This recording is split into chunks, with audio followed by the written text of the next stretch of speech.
Okay, now with all of that anxiety going on, the real anxiety, the neurotic anxiety, the moral anxiety, what needs to be done to help to reduce tension, to calm us down, to protect the ego? And the way in which that happens is through defense mechanisms. The defense mechanism's principal job is simply to reduce tension and to protect the ego, and that is it. Freud thought that we always work at reducing tension in our lives, and we compensate in some way to reduce this tension. So there are many defense mechanisms. I just want to point out a few of them that you will commonly see in life, period. Denial. Denial is a defense mechanism where a person simply says this: I don't believe it happened. I can't believe it. In the death of a loved one, I remember when we were kids and my grandfather had passed away, and one of my cousins said, and it had just happened, he said, no, it can't be true. I can't believe that grandpa is dead. So denial is one of those defense mechanisms which protects our ego. Displacement. Displacement is like this. You've got some unacceptable feelings about a person. Let's say that that person is your boss, that you want to tell your boss off. You're just very angry with your boss. But it's an unacceptable impulse, because if you tell your boss off, if you tell your boss, I'm tired of you, I'm tired of how you treat me on this job, you may end up losing your job.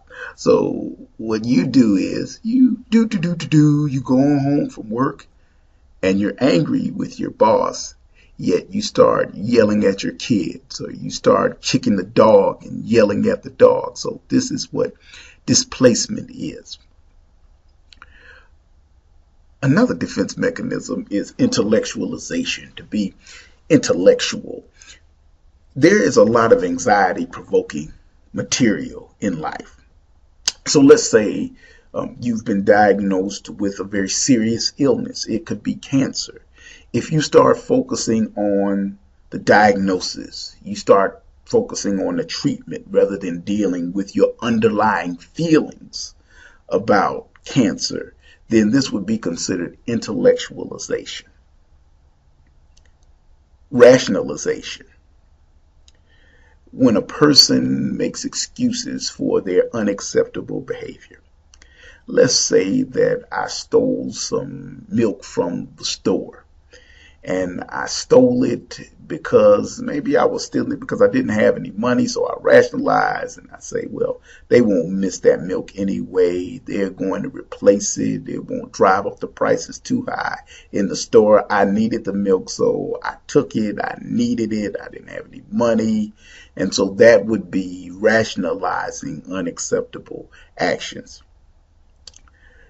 Repression is when something is so terrible that we just push it out of our minds. For example, a traumatic event may have happened to somebody. They could have been molested as a child, and they have repressed it and pushed it out of their minds. Regression is when we're dealing with anxiety-provoking material in the present. For example, I may be having a hard time dealing with my family, dealing with my wife, or dealing with my children, dealing with my partner. And so I go back to a time, when things were so easy, and the relationship was so secure, and things were good beforehand. It's regressing back to a more secure time to protect the ego from anxiety-provoking material.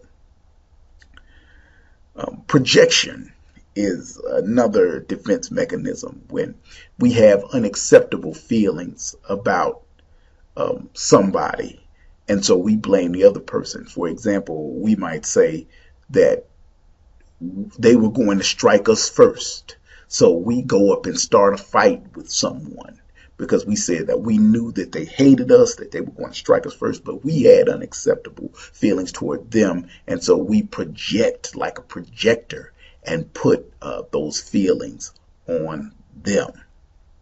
So those are just a few of the defense mechanisms, very common defense mechanisms. There are many more, like reaction formation is one, and I'm not going to go into all of them, but these are just some common defense mechanisms that you will see. And people use these defense mechanisms. It doesn't make them always unhealthy. It just happens that when you're continuously using these defense mechanisms and not dealing with the unconscious, then that is when it becomes a problem.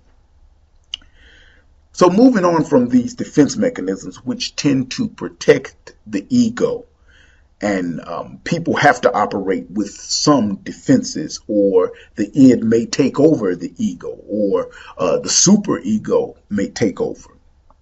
So moving away from these defense mechanisms, Freud had a psychosexual stages in which people found themselves.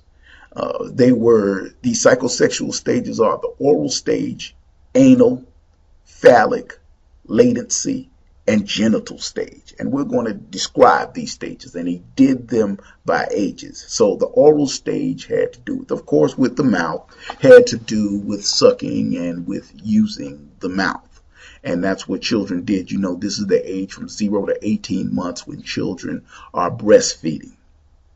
The next stage would be the anal stage from about 18 months to 3 years old. And this is when children are working on potty training, of course, and expelling feces and being able to control themselves. So that is the anal stage. The phallic stage is interesting, and about 3 to 6 years old, where children have discovered their penis or have discovered their vagina. And what children are doing in this stage is that Freud talks about they identify with the mother or with the father. And it is during this stage Freud brought about his famous Oedipus complex, which many people have quoted so many times, that the desires of a boy child is that he wants to kill his father and sleep with his mother. There was also the Electra complex, where a girl child wants to kill her mother and sleep with her father. So the phallic stage simply means that the concentration is on the genitals, and this is when children really discover their genitals and develop a sexual identity. Following this, from about the ages of 6 to 11, you have the latency stage, and in the latency stage, this is a time when children are sexually dormant. And the final stage is the genital stage, when puberty begins to set in and people find a relationship. They get married, of course, according to those Victorian principles of Sigmund Freud. And during this time is when they have sexual intercourse. Now, what is interesting about Freud's stages is if people get stuck in a certain stage, or they get fixated at a certain stage, this can be reflected in their adult personalities. So if a person got stuck in the oral stage, and you may ask the question, how did the person get stuck in the oral stage? Maybe they were neglected, maybe they were deprived, maybe they were force-fed, and then when they got stuck in this oral stage, then they become a person who is very dependent on other people, or they smoke, or they are a very aggressive person. And it's also during this stage that the ego develops. So if an adult gets fixated at this stage, he was saying to watch out for these kinds of behaviors. In the anal stage, we've all heard about somebody who is very anal. And the reason why they say people may get fixated at the anal stage is because their parents were too lax, or their parents were too strict when they were potty training. So for them, it is all about cleanliness. It is being mean. It is being overly tidy. So we've heard this in our vernacular about the person who is being anal, or a person may be extremely messy or extremely generous. So this is a person who may be fixated in the anal stage. And then we have the phallic stage, which Freud discusses as unusual roles in the family between a mother and a father. And this person may be envious of other people. They could have an inferiority complex. They're very vain. They're very obsessed with themselves in the phallic stage. By the way, it is in the phallic stage where the superego begins to develop in that identification with the parent. So next we'll be talking about some of the therapeutic techniques that are used in psychoanalysis.